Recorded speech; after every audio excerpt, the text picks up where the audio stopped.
असं काही अभंग तुकारामाच्या गाथ्यामध्ये सुद्धा आहे. त्याचं काही चूक नव्हती बाबाची, पण या अभंग कीर्तनकार लोक घेतच नाही. आता भजनात नाही घेत ना. भजनाचा आपण ते अभंग घेतले ना गाथ्यातले तुकारामाचे काही खडूस अभंग, तर भजनी म्हटले हाव बाबा, परत दुसरे बैठे नको, हाव जाऊ द्या तिकडे.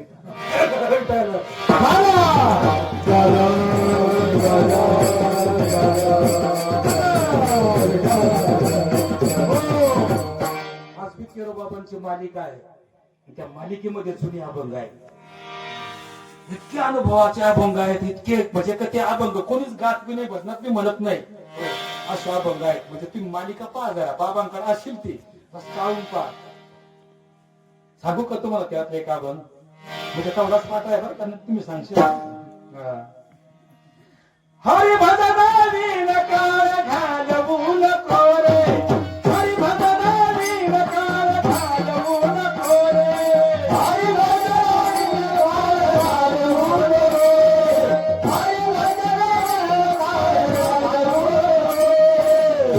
सापा घेऊन भावा भेटू नाही जीवा शिवा, चोरीच्या सापा घेऊन भावा भेटू नाही जीवा शिवा, चोरीच्या सापा घेऊन भावा भेटू नाही जीवा शिवा, चोरीच्या सापा घेऊन भावा भेटू नाही जीवा शिवा.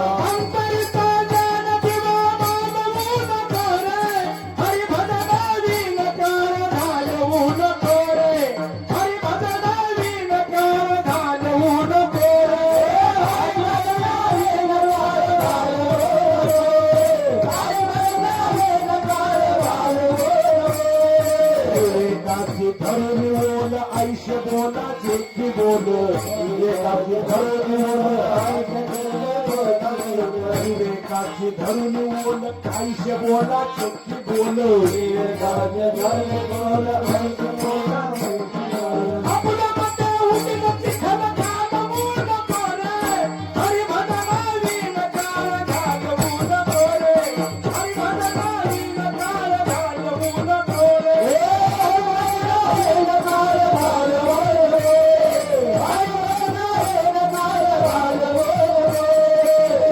संगतीने उमज आणले मने पुरत समज, संत संगतीने उमज आणले मने पुरत समज, आणले मने अनुभव विनमान डोलवू नको रे, अनुभव विनमान डोलवू नको रे, हरी भजन विनकार घालवू नको रे, हरी भजन विनकार घालवू नको रे,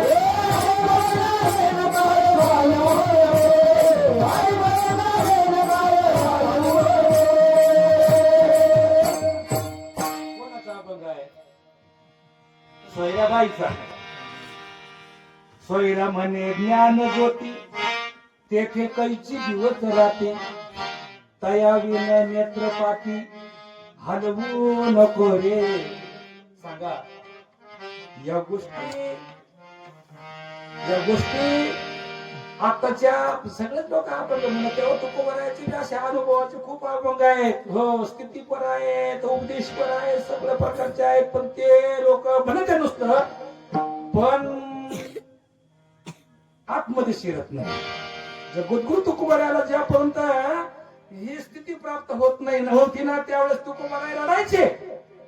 ऐकलं का? आपल्या संप्रदायामध्ये लोक जसं स्थितीवर आहेत, परमार्थ हा कसा आहे, परमार्थ परमार्थ परमार्थ स्थितीचा आहे आणि संसार परिस्थितीचा आहे की नाही.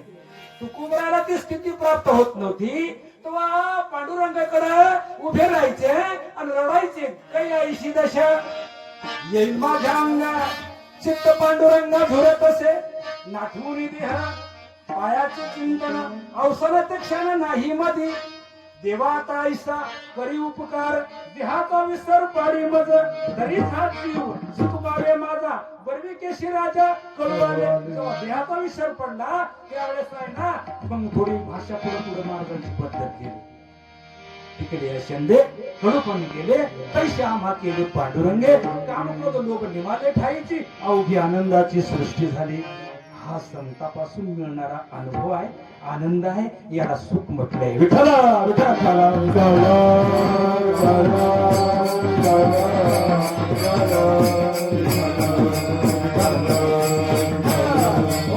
म्हणून महाराज म्हणतात, काही सांगू सुख संत संगतीचे, काही सांगू सुख. चांगल्या चांगल्याला या सुखाची गरज भासली, आपल्याला जीवनामध्ये काही गरज भासू नये. आणि साधक असेल मी म्हणतो ना, त्याने या सुखापासून वंचित राहूच नये, ते मिळवण्याचा आटोकाट प्रयत्न करावा.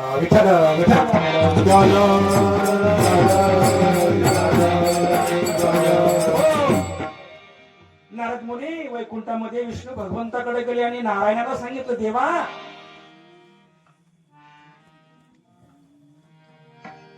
संत संघाचा महिमा सांगा ना, संत संघाचा महिमा सांगा ना. कृष्ण भगवंत सांगायला की नारदाला, नारदा मला वेळ नाही तुला सांगायला, जा मृत्यू लोकामध्ये एक किड्याने जन्म घेतलाय गटारामध्ये, त्याला विचारतो सत्संगाचा महिमा काय. म्हटले जातो मग. नारद मुनी खाली आले मृत्यू लोकांमध्ये आणि गटार शोधला, त्या गटारामध्ये खरोखर किडा बघितला आणि त्या किड्याला जाऊन विचारलं, अय दादा सत्संगाचा महिमा सांगशील का. म्हणे देवाने सांगितलं तुला विचारायला म्हणून मी आलोय.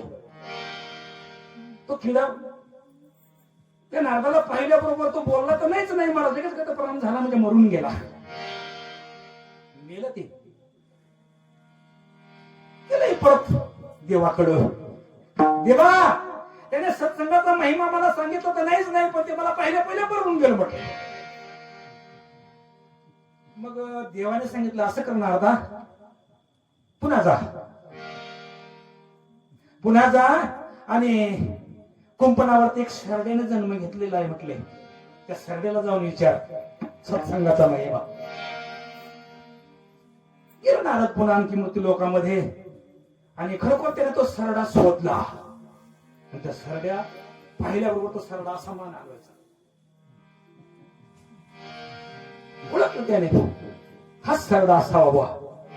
नारद मुनी त्या सरड्याजवळ ते म्हटलं, सरडा दादा सत्संगाचा महिमा सांगाल का, देवाने पाठवले म्हटले.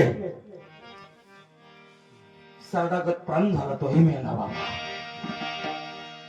सरडा मेला, हे पुन्हा घाबरले, पुन्हा वरती गेले वैकुंठामध्ये देवाकडं आणि देवाला सांगितलं, देवा असं काय करतोस, तो किडा मला बघितल्याबरोबर मेला, सरड्याकडे पाठवलंस तोही गेला, आणि मला सत्संगाचा महिमा कोण कळवून देणार.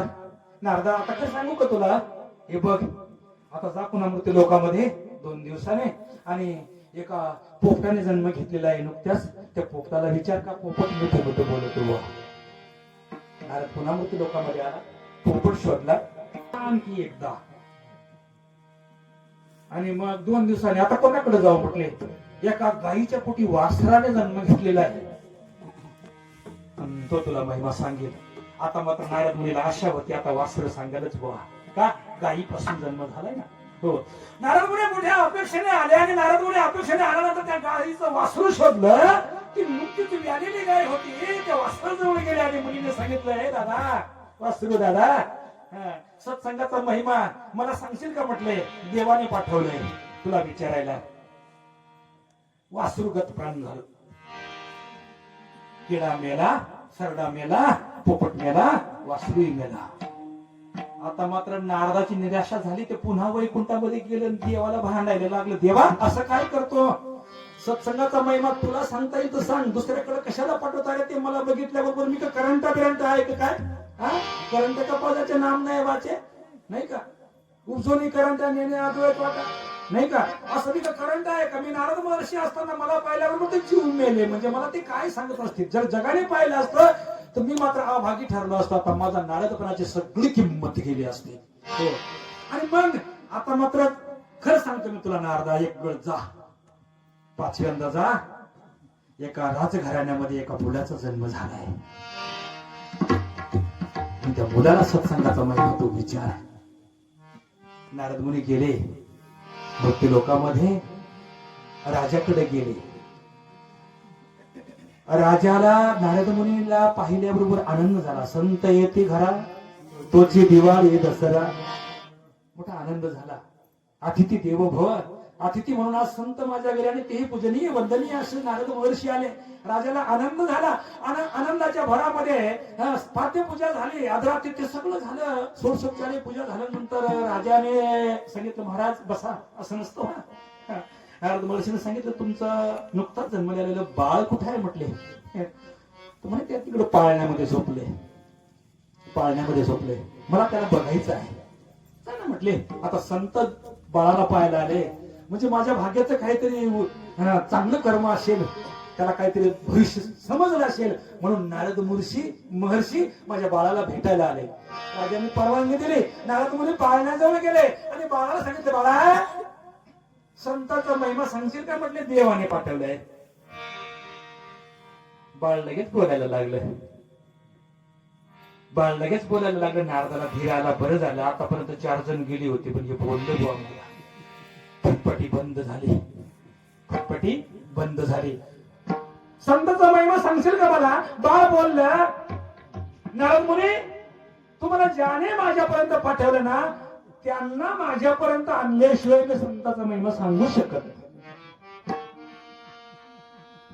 नारद पुन्हा वैकुंठाला गेलं. देवा आता मात्र मला आशा लागली संतांचा महिमा ऐकायला मिळेल, पण तुम्ही आल्याशिवाय मिळू शकत नाही.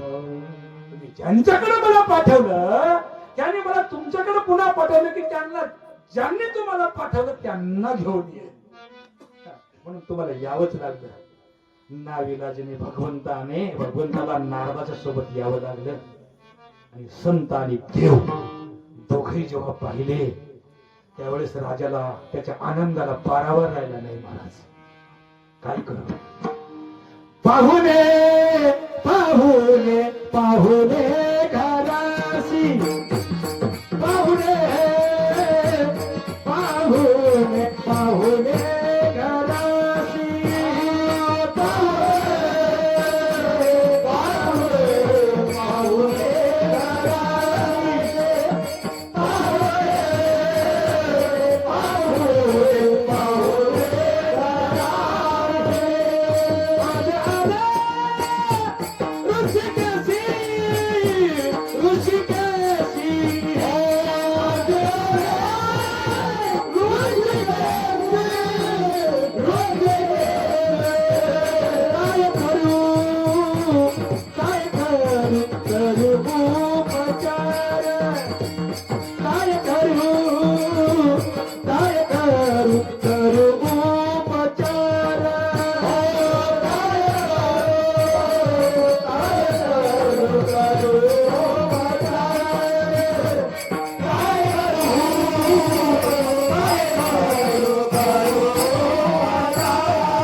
राजाच्या घरी. तुम्हाला समजलं फक्त. राजाला आनंद झाला आणि आनंदाच्या भरामध्ये मग त्या ठिकाणी नारद मुनींचा आणि देवाचा आदरातिथ्य काय विचारता मला तर राजा होता. आणि मग सगळं झाल्यानंतर बाळाकडे गेले 2 जण, नारद महर्षी आणि देव. आणि नारद महर्षीने सांगितले बाळा देवाला आणले,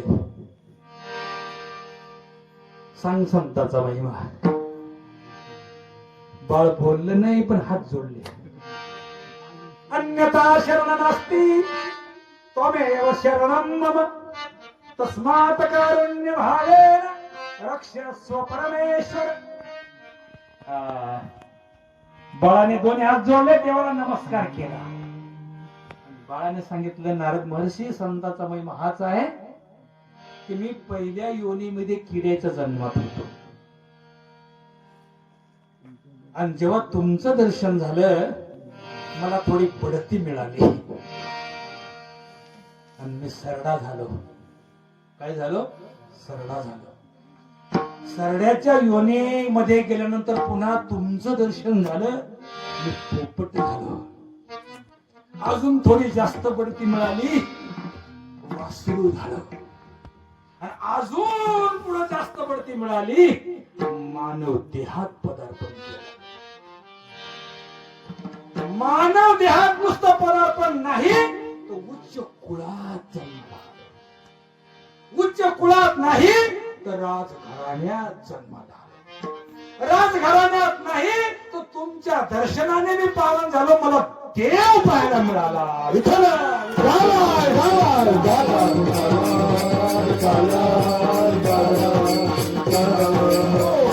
साधू शिवाय देव बघायलाच मिळत नाही असं नामदेवरायांचं स्पष्ट मत असल्या कारणाने दुसऱ्या चरणामध्ये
साधू थोर जाना कलियुगी. आज कलियुगामध्ये साधू थोर आहे. कशामुळं? महिमा अपरंपार आहे. बघा, म्हणून जीवनामध्ये संताचे संगती मनोमार्ग गती आकळावा श्रीपती येणे पर्यंत. ज्ञानोबरांनी फुकट सांगितलं नाही. हो, आम्ही नेहमी सांगतो. ज्ञानेश्वरीच्या 18व्या अध्यायामध्ये शेवटी काय सांगितलं महाराजांनी, माऊलीने काय लिहिलंय बघा. क्षीर सिंधूच्या परिसरी शक्तीच्या कर्ण कुहुरी नेनो काही त्रिपुरारी सांगितले जे ना आदिगुरु शंकरा पासून शिष्य परंपरा बोधाचा संसार झाला अनुभूती. तिथून हा संसार चालू झालाय. आदिनाथ उमा मशिंद्राला आदले, मशिंद्राने बोध गोरक्ष ओळाला, गहिनी प्रसादे ज्ञानदेव सार. आदिनाथ गुरु भगवान महादेव कोणाचे गुरु? मच्छिंद्राचे. मच्छिंद्र कोणाचा अवतार? विष्णूचा. मच्छिंद्र जर विष्णूचा अवतार, मग विष्णूचा मच्छिंद्राचा शिष्य कोण? गोरक्ष. गोरक्ष कोणाचा अवतार? शिवाचा. आणि मग गोरक्षाने पुढे शिष्य केला, काय त्याचं नाव? गहिनी. गहिनी कोणाचा अवतार? विष्णूचा. मग गहिनीनाथाने बी त्या त्र्यंबकेश्वर डोंगरामध्ये एक शिष्य केला, त्याचं नाव काय? निवृत्ती. निवृत्ती कोणाचा अवतार? शिवाचा. आणि मग त्या निवृत्तीने बी पुढे ज्ञानदेव नावाचा एक शिष्य केला, त्याचं नाव तो कोणाचा अवतार? महाविष्णूचा. म्हणून आहे आपला संतांतापासून राहिला आहे. हो, हरिहरा भेद नाही नका करू एक एकाचे हृदय गोडी साखरेच्या म्हणून आपण तेव्हापासून ऐक्य भाव आहे आपल्यामध्ये. आणि हे सगळ्या मागच्या काही गोष्टी पक्के पहिली लोकांची भांडणं व्हायची शाही स्नानाच्या, तेव्हा इकडं तिकडं भेदभाव करायचे. पण आमच्या वारकऱ्यांनी, आमच्या आनंद संप्रदायाच्या लोकांनी विष्णुमाय का वैष्णवांचा धर्म भेदा भेद धर्म अमंगल ऐकाची तुम्ही भक्त भागवता कराला ते हित सत्य करा कोणाही जीवाचा नगडो मच्छर वरम सर्वेश्वर पूजले. रामने एका देहाचे अवयव सुख दुःख जीव भोग पाहतो.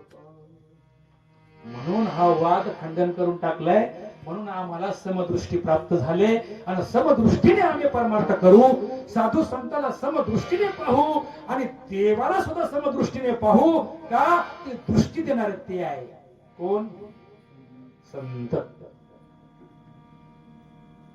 ज्ञानेश्वरीमध्ये आणखी कोणती एक ओवी आहे पहा.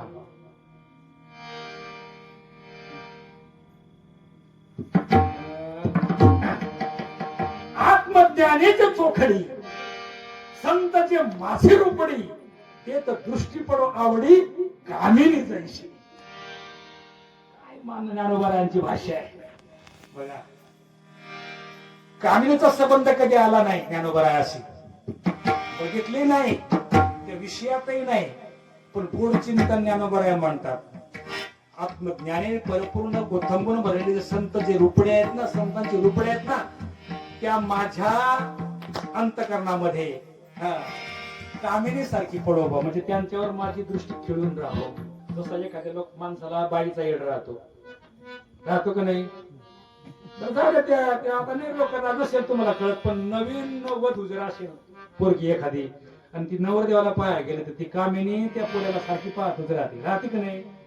माझा जोडीदार कसा, माझा जोडीदार कसा, माझा संसार पुरा करील का, ती चोरून चोरून त्याला बाबा सारखी पाहते का नाही. दृष्टी पडो आवडी कामिनी जैशी, आणि तशी साधकाची दृष्टी संतावर कामिनी सारखी असावी. विठ्ठला विठ्ठल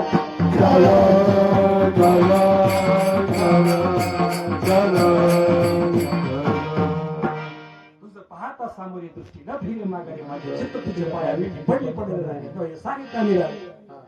सदा माझे डोळे जडो तुझी मूर्ती रखमाईच्या पती. मग गुरुवर दृष्टी जोडा नाही तर देवावर जोडा, पण कुठेही जोडा पण जोडा. हो, म्हणून या ठिकाणी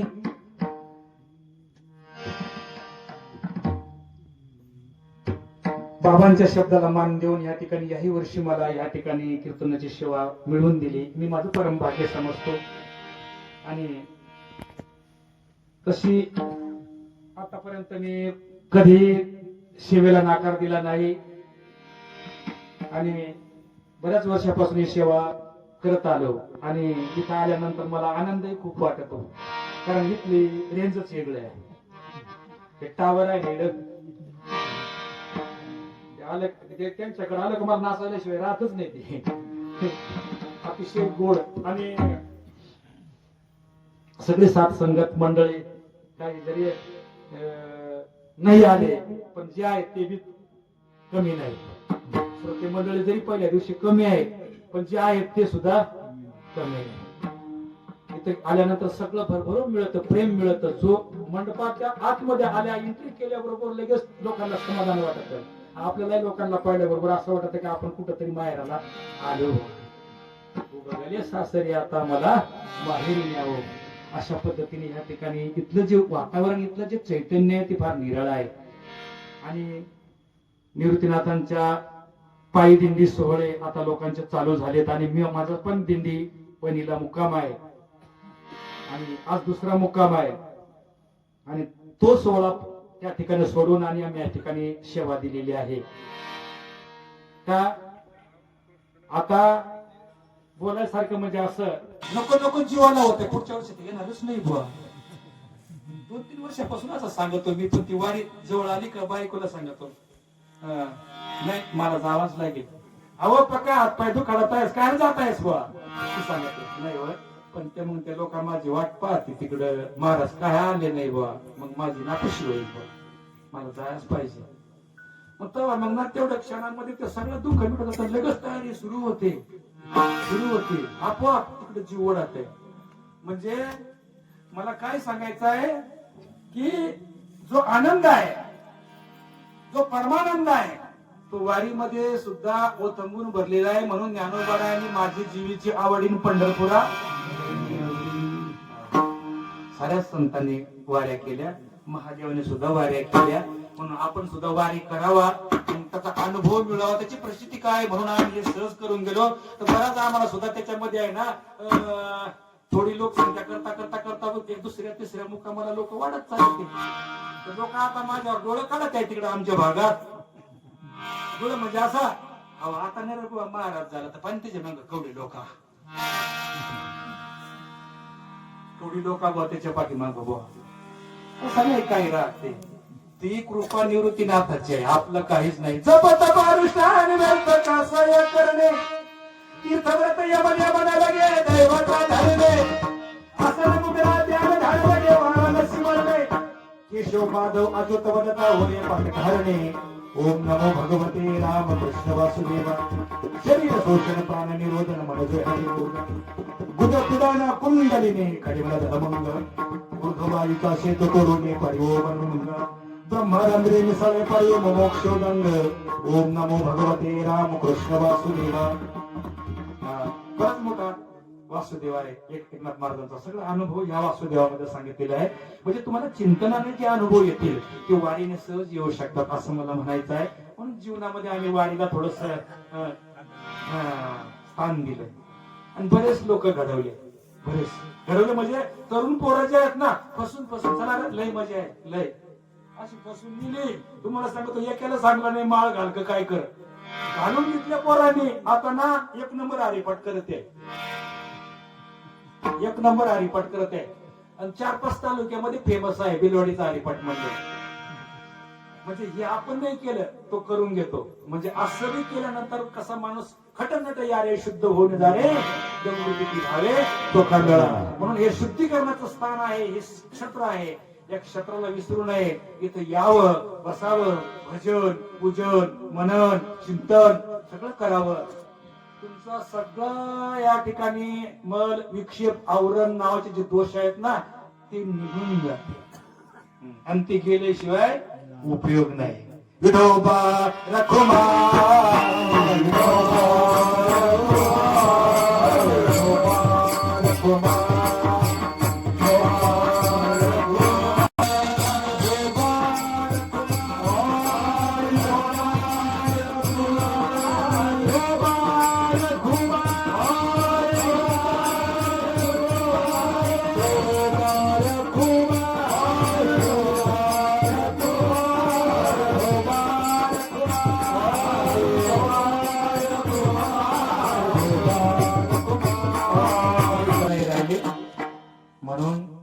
ठिकाणी कीर्तनाला स्टॉप आम्हाला खूप लांब जायचं आहे. म्हणून झालेली कीर्तन रूपी सेवा परम पूजनीय वंदनीय सच्चिदानंद केरोबा बाबा महाराज यांच्या चरणी मी हे कीर्तन रूपी पुष्प समर्पित करतो. त्याच ज्ञानावर मी उड्या मारवतो. माझ्या वडिलांची निराशी झाली. वाडवडिलांचा ठेवा आहे आणि तो जपतोय आणि त्याच्यावरच सगळं चाललंय. आतापर्यंत तेवढं जर राहिलं नसतं प्रसाद तो राहिला नसता. आपण संत जरी नसेल पण संतांचे काही अंश गुण आपल्यात आहेत.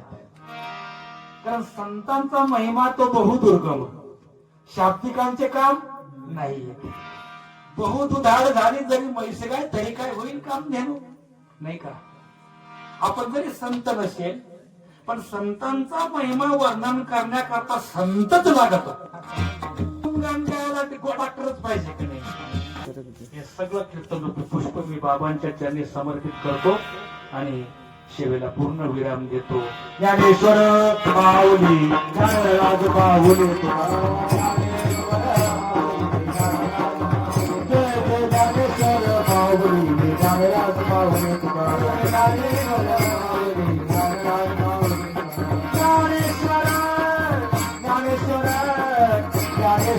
माऊली ज्ञानराज माऊली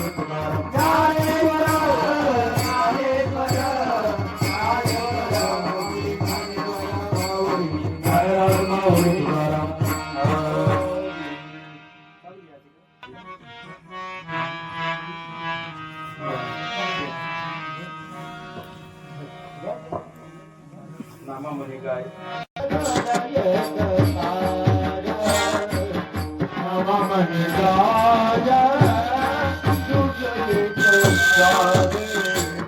नामामध्ये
पुन्हा सगळ्यांचे पुन्हा आभार मानतो.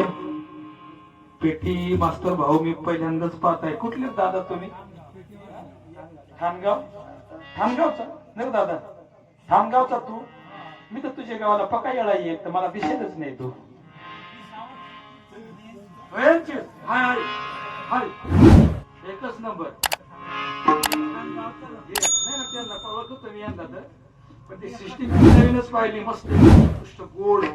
पहिली ना पक्की मोठी डबडी मांडून द्यायची गोंगाट होया.